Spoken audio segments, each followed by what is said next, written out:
नमस्कार विद्यार्थी मित्रांनो, आज आपण नवीन टॉपिक चालू करणार आहोत. त्याचं नाव आहे ऍसिड बेस अँड साल्ट. त्याचं नाव काय आहे? Acid base and salt. तर आतापर्यंत पाहणं आपण चाचणीचा जेवढा पोर्शन असेल तेवढा कव्हर केलेला आहे, मॅक्सिमम कव्हर केलेला आहे. ठीक आहे, म्हणजे आतापर्यंत आपण पहिला, दुसरा आणि तिसरा हा टॉपिक संपवलेला आहे कंटिन्युअसपणे. बरोबर. मला वाटतं चौथा हा टॉपिक तुम्हाला सामायला असतो, त्यामुळे हा चौथा टॉपिक जो आहे तो मी पेंडिंग ठेवलेला आहे. चौथा टॉपिक तो पेंडिंग ठेवलेला आहे. पाचवा तुम्हाला असतो आताच्या परीक्षेला लगेच जर झाले तर हे चार टॉपिक वर होईल. ठीक आहे, मग आपला पहिला कुठला होता? लॉ ऑफ मोशनचा होता. दुसरा कोणता होता? Work and energy. तिसरा कोणता होता? तिसरा इक्वेशन कोणते होते ते? इलेक्ट्रिसिटीचा. चौथा आहे मॅटर, मेजरमेंट ऑफ मॅटर.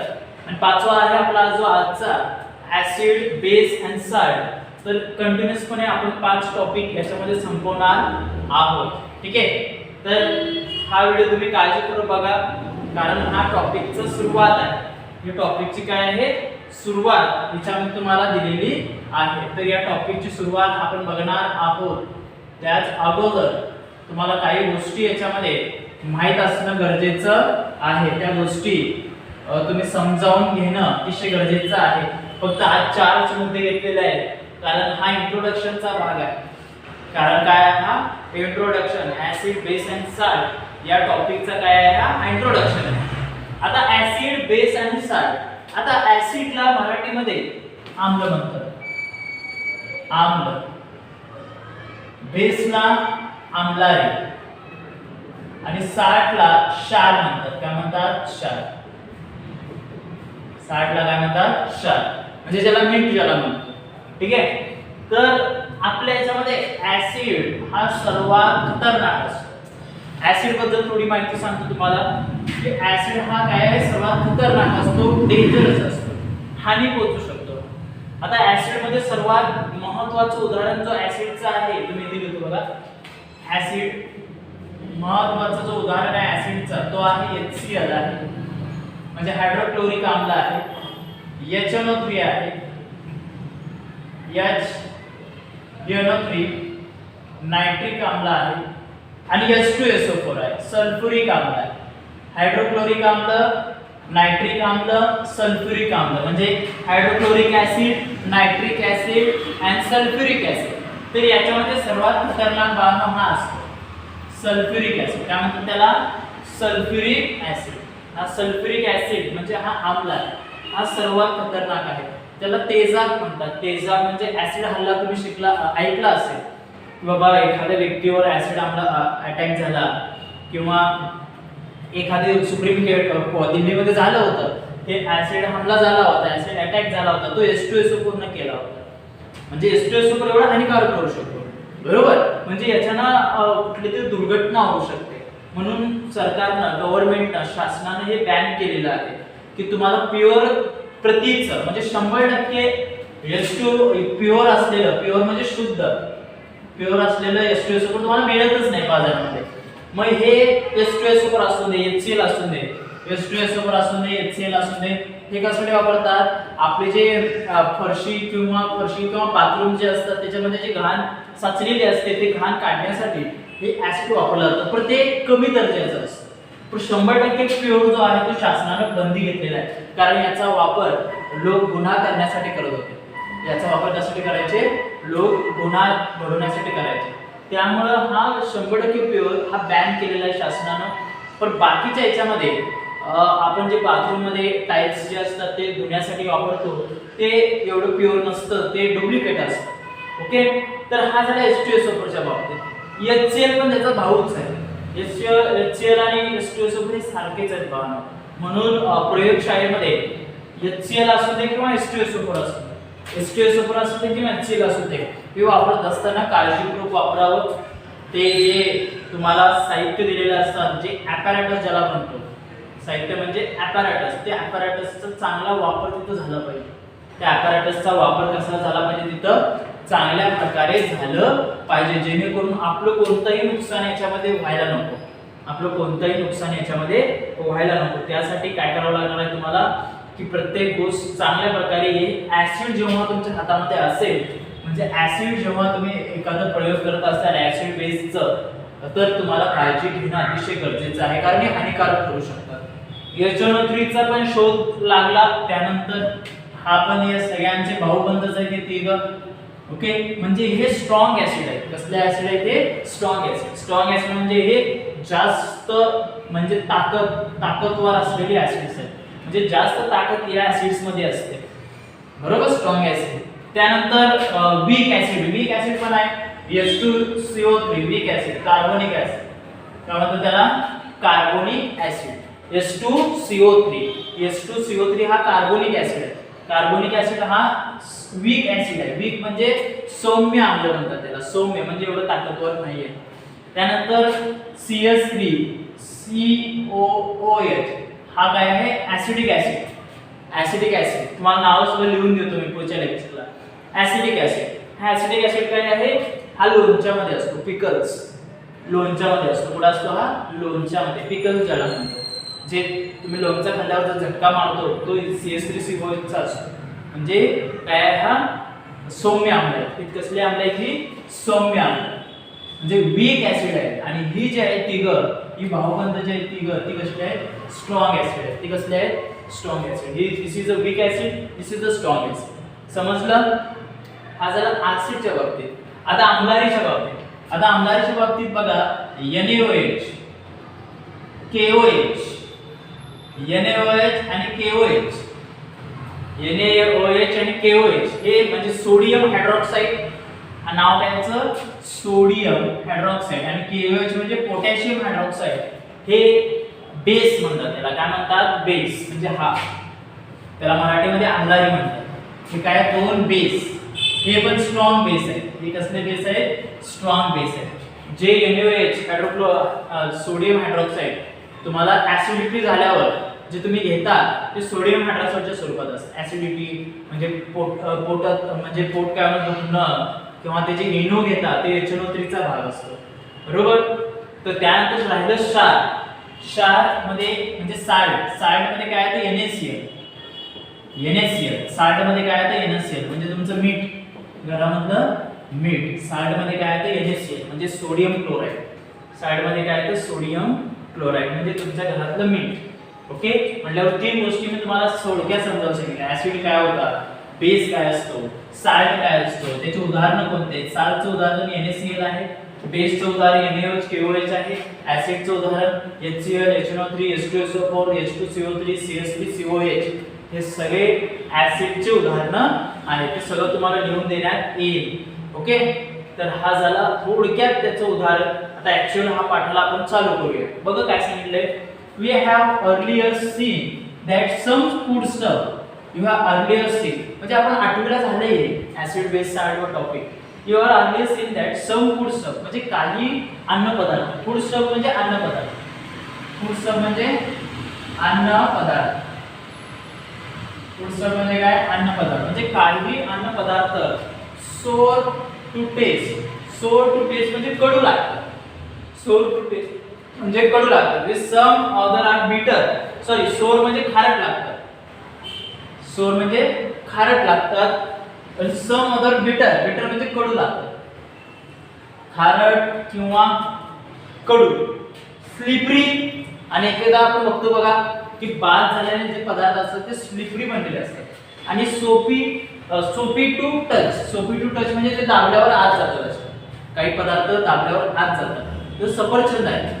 सफरचंद तुम्ही कट केला आणि ते हवेत ठेवला तर कालांतराने ते काळ पडतात आणि ते दाबल्यावर आत जातात. बाद होतं ते सगळं. म्हणजे स्लिपरी तयार होतं. साबणासारखं स्लिपरी तयार होतं किंवा सोपी टू टच म्हणजे असं ते जरा हे केलं तर ते बाद होतं. ठीक आहे. जे काही तिखट असतात, काही खारट असतात. सोर टू टेस्ट म्हणजे अन्न पदार्थ काही कालांतराने आणल्यावर, घरामध्ये आणल्यावर पोस्ट अन्न पदार्थ काही कालांतर त्याच्यामध्ये सोर टेस्ट येते, खारट तिखट येते, बिटर येतं. बिटर म्हणजे कडू वाटतात ते, किंवा स्लिपरी वाटतात म्हणजे ते मऊ वाटतात, सोपी टू टच वाटतात. तर या सर्व गोष्टी होत असतात जे आपण अन्न पदार्थ आणलेला असतो घरामध्ये. when this substance study scientifically lead, मग या सबस्टन्सचा जेव्हा अभ्यास करण्यात आला, म्हणजे या सबस्टन्सचा या पदार्थांचा चांगल्या प्रकारे सायंटिफिकली अभ्यास करण्यात आला, वैज्ञानिकरित्या अभ्यास करण्यात आलं, फाउंड दॅट दे कंटेन्स, तर त्याच्यामध्ये ऍसिडिक अँड बेसिक सबस्टन्स असतात हे समजलं. जेव्हा त्याचा अभ्यास केला की बाबा हे बिटर का होतात, सोर्स का होतात, स्लिपरी अँड सोफिट टच का होतात, तर याचा अभ्यास शास्त्रज्ञांनी केला, सायंटिफिकली वैज्ञानिकरित्या अभ्यास केला, तर त्याच्यामध्ये त्यांना कळालं की त्याच्यामध्ये ऍसिडिक अँड बेसिक पदार्थ असतात, म्हणजे आम्ल आणि आम्लारी पदार्थ त्याच्यामध्ये असतात. Okay, we also learn easy, आणि मागच्या वर्षामध्ये आपण हे पण शिकलोय की इझी म्हणजे सोपी आणि सेफ.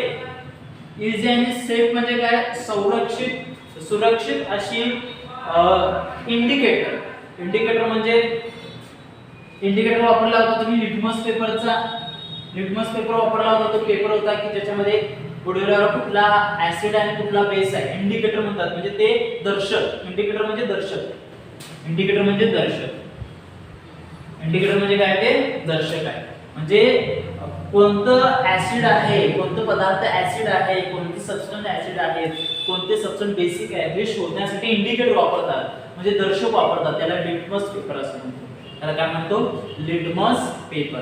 म्हणजे कोणता पदार्थ ऍसिडिक आहे, कोणता पदार्थ बेसिक आहे हे जर बघायचं असेल तर तिथं तुम्हाला लिटमस पेपरचा वापर करावा लागतो. ठीक आहे, हे मागच्या वर्षी आपण शिकलो होतो. आता तुम्हाला काही पदार्थांची तर नावं दिलेली आहेत, जसे HCl आहे, HNO3 आहे, ओके, HNO3 आहे, HBr आहे, हायड्रोजन ब्रोमाइड आहे. तर याच्यामध्ये basic radicals and acidic radicals. म्हणजे बेसिक म्हणजे आम्लारी घटक, ऍसिडिक म्हणजे आम्ल घटक. आम्लारी घटक आणि ऍसिडिक म्हणजे आम्ल घटक. मग HCl जर असेल, HCl म्हणजे हायड्रोक्लोरिक जर आम्ल असेल, तर त्याच्यामध्ये बेसिक जो घटक आहे तो H+ असतो. बेसिक घटक कोणता असतो, H+. आणि ऍसिडिक घटक कोणता असतो, म्हणजे आम्ल घटक कोणता असतो, Cl-. म्हणजे याची कोड करायची H+Cl-, H+NO3-, दिसतं का, H+NO3-, H+Br-, आलं, H2+SO4-, H2+SO4-, H3+BO4-, BO4-, Na+NaOH-, आलं का, Na+NaOH-, K+OH-, Ca+OH2-, कारण OH2- आहे, Ca+OH2-, K+H-, म्हणजे असा प्रकार आहे. म्हणजे ज्याच्यावर धनप्रभार असतो, म्हणजे पॉझिटिव्ह चार्ज असतो, तो बेसिक असतो, तो बेसिक रॅडिकल असतो. कळालं मी काय सांगत आहे बघा, इथे लिहितो बघा. ऍसिडिक आणि बेसिक रॅडिकल कसं ओळखणार तुम्ही, जेव्हा बेसिक रॅडिकल कधी ओळखणार, जेव्हा तिथं धनप्रभार असतो. एखाद्या याच्यावर घटकावर धनप्रभार असेल तर तो बेसिक रॅडिकल असतो, म्हणजे पॉझिटिव्ह चार्ज जर असेल. आणि ऍसिडिक कधी असतो, ऍसिडिक रॅडिकल कधी असतो, जेव्हा त्याच्यावर निगेटिव्ह चार्ज असेल. त्याच्यावर कोणता चार्ज असेल, निगेटिव्ह. म्हणजे बेसिक रॅडिकल कधी होतात, H+. आहेत का बघा इथे बेसिक मध्ये बेसिक रॅडिकल लिहिलेलं आहे मी. बेसिक रॅडिकल H+, दिसतं का, धनप्रभार, पॉझिटिव्ह चार्ज, इथे पॉझिटिव्ह चार्ज दिसतो. ओके, म्हणजे हे बेसिक रॅडिकल्स आहे. पॉझिटिव्ह चार्ज असेल तर बेसिक रॅडिकल म्हणजे आम्लारी घटकावर प्रभार कोणता असतो, चार्ज कोणता असतो, पॉझिटिव्ह चार्ज. आणि ऍसिडिक वर बघा निगेटिव्ह, हा निगेटिव्ह आहे, हा निगेटिव्ह, ऋण प्रभार, निगेटिव्ह, आणि इथं पण निगेटिव्ह. म्हणजे हा कसला आहे, ऍसिडिक रॅडिकल. हा कसला आहे, ऍसिडिक रॅडिकल. काल बेसिक रॅडिकल कोणते आणि ऍसिडिक रॅडिकल कोणते समजलं. HCl, H+Cl-, HNO3, H+NO3-, HBr, H+Br-, H2SO4, H2+SO4-, H3BO4, H3+BO4-, Na+OH-, K+OH-, Ca+OH2-. Okay, तर अशा प्रकारे बेसिक रॅडिकल कोणते, ज्याच्यावर पॉझिटिव्ह चार्ज असतो. ऍसिडिक रॅडिकल कोणते, ज्याच्यावर निगेटिव्ह चार्ज असतो. समजलं, उलट आहे. मग हे कंपाऊंडला कुठलं नाव देणार जेव्हा बेसिक ऍसिडिक असा असेल H+, H3 HBr H2SO4 H3BO3 इथपर्यंत सगळे ऍसिड आहेत. इथपर्यंत सगळे काय आहेत ऍसिड आहेत. बघा इथपर्यंत ऍसिड आहे आणि याच्या खाली बेस आहे. याच्या खाली काय आहे बेस आहे. म्हणजे हे जे तुम्हाला दिसतं इथं इथून इथपर्यंत HCl इथून पर्यंत हे सगळे ऍसिड आहेत. ऍसिड म्हणजे आम्ल आहे. कंपाऊंड म्हणजे त्या संयुगाचं नाव या दोघांचं संयुगाचं नाव काय ऍसिड योग आहे. आणि NaOH पासून पुढे पर्यंत बेस आहेत सगळे म्हणजे आम्लारी घटक आहे. काय ते आम्लारी घटक आहेत. समजलं. तर हे ऍसिड बेस साल्टचं थोडक्यात इंट्रोडक्शन आहे. काही फूड स्टफ आपल्याला बिटर वाटतात, सो टेस्ट वाटतात, स्लिपरी वाटतात, सोपी टू टच वाटतात. सायंटिफिकली बघितलं तर त्याच्यामध्ये ऍसिड आणि बेसिक रॅडिकल सबस्टन्स असतात. मग हे शोधून काढण्यासाठी कोणतं ऍसिडिक आहे कोणतं बेसिक आहे लिटमस पेपर इंडिकेटर वापरतात. त्याच्यानंतर आपण काही ऍसिड आणि बेस घेतले त्याच्यामध्ये बेसिक रॅडिकल कोणते ऍसिडिक रॅडिकल्स कोणते बघितलं. बेसिक रॅडिकल म्हणजे पॉझिटिव्ह चार्ज असतो, ऍसिडिक रॅडिकल म्हणजे निगेटिव्ह चार्ज असतो. ओके. तर हा व्हिडिओ काळजीपूर्वक बघा. हा टॉपिक आपण चालू केलेला आहे. तर कुठल्या पॉईंटमध्ये शंका असेल, कुठला डिफिकल्ट वर्ड समजला नसेल, अंडरस्टँड झाला नसेल कुठला पॉईंट तर लगेच विचारायचा आहे बॅचला. ओके. तर हा व्हिडिओ बघा काळजीपूर्वक, काय शंका असेल तर विचारा. थँक्यू.